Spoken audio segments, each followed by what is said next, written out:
First thing we're going to do is crank up the cooktop. Going to put some extra virgin olive oil in. And we're going to make some roasted garlic. So here I got about 5 or 6 cloves smashed with the skins removed, and they're just going to go in the oil and roast. As soon as they get a little bit golden brown, you can smell that garlic fragrance. They're ready. It's only been about a minute or maybe 45 seconds.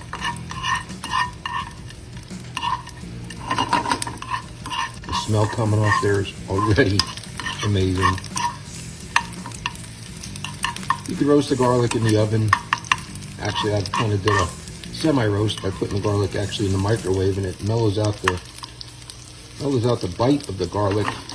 Doesn't really give too roasty of a flavor, but if you ever want to do garlic and you don't want that raw flavor in there and you don't want to cook it, you can always put it in the microwave in the shell for 30 seconds until it pops.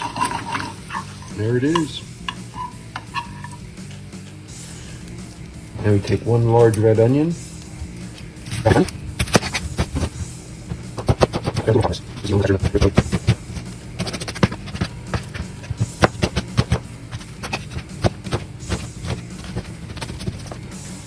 And another super duper key ingredient, chipotles and adobo sauce.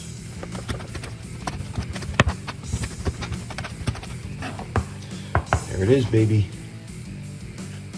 Next, it calls for a small jar of pimentos. I've got some roasted red peppers. Just going to chop them up finely.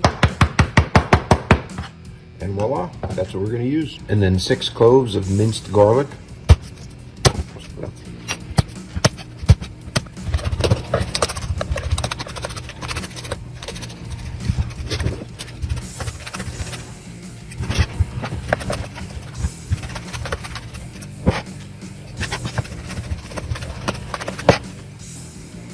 The second unveiling of the culina.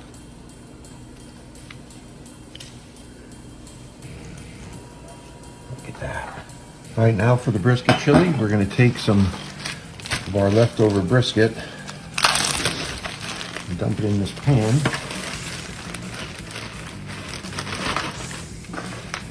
Pan kind of show you. So this is leftover brisket from another event. We're going to chop it up into bite-sized pieces.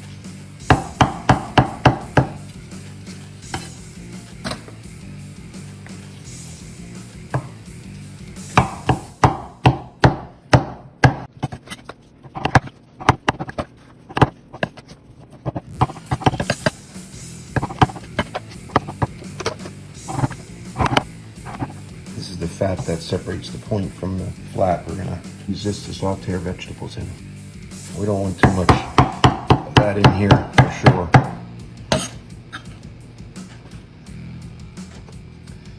Again, we're going to use this brisket fat to saute our vegetables in. Cooking shall commence. All right, so here are the instructions right there. There's the original instructions from many years ago. Saute onions, fresh and roasted garlic, smoked salt, and pimento peppers until tender in oil and brisket fat. After that, add the spices, the chili powder, paprika, cumin, and cook for a few minutes. Add brisket meat, tomatoes, chipotle peppers, kidney beans, tomato puree. Lower the heat to medium-low and simmer for 2 hours, covered, stirring occasionally. That sounds simple enough. So here's that brisket fat we talked about, along with a little vegetable oil. So we'll get some of that fat rendering also. Right, that brisket fat is really rendering down nicely. I'm going to remove our brisket fat. Let as much of that drain as possible. And get our vegetables going. Onions.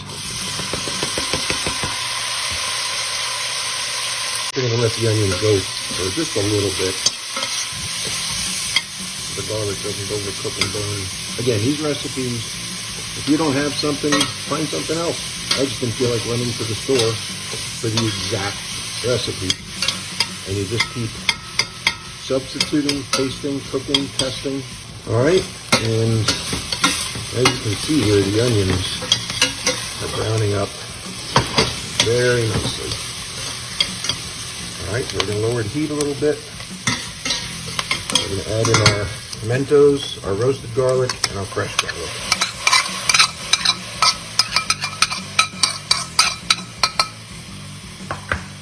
Oh, now that smells, holy cow. We're going to do 1 tablespoon of salt. That'll help extract some more of the flavors from these vegetables. Next, we're going to add the spices. So we add 4 tablespoons of chili powder. So 1, 2, 3, 4.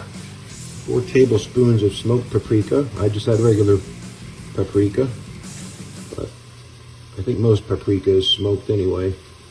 3, 4. Cumin. 1, 2, whoops. 1 tablespoon of kosher salt. Get this mixed in. Oh wow, and now that smells pretty cool, pretty cool. All right, now see how thick it is here? Just gonna put a little bit of kidney bean juice in there, just to loosen things up a little, prevent things from burning.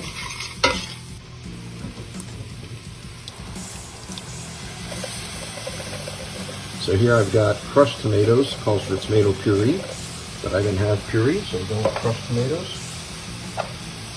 Get that mixed in. Oh yeah, there we go. And we're going to go in with our brisket meat. Whew. Oh man. Oh. Stir that up a little bit.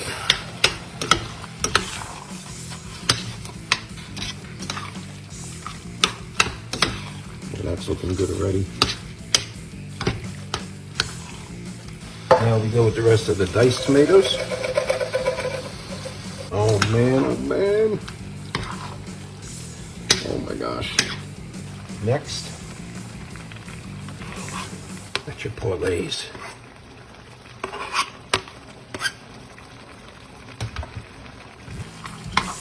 Get that mixed in a little bit. Okay, now the kidney beans, it calls for draining them, but at least one of the cans I'm not going to make sure there's enough moisture in here, since we didn't officially have enough of the tomato puree. I think this is it for our Dutch Smokehouse brisket chili. So we're going to get some shredded cheese, some sour cream. You know, if you want to chop up some more of those chipotles to add at the end. If it's extra cold outside and you need to warm up a bit, you know the drill. All right, I'm going to let this go for a couple of hours and we'll be back. And now for the best part. Put a nice dollop of brisket chili in a bowl. I personally like it with shredded cheddar cheese and a dollop of sour cream. Let's give it a try. Give it a bit of a stir.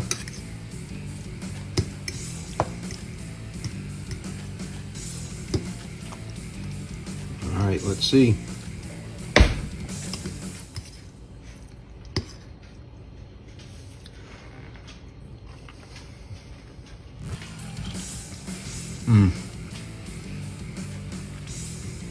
Brisket taste comes through, and there's just enough of the chipotles in there to give it a nice, it's not even spicy, it's more just like a full-blown flavor. This chili, as is edible by anybody, even if you don't like spicy foods. It is perfect, especially if you put the sour cream in, if you think it's still a little spicy. But hearty, rich, thick, just a perfect thing to eat on a cold winter's day. Well, that's it. Thanks for joining us from Gut Smokehouse Barbecue. I'll see you again soon.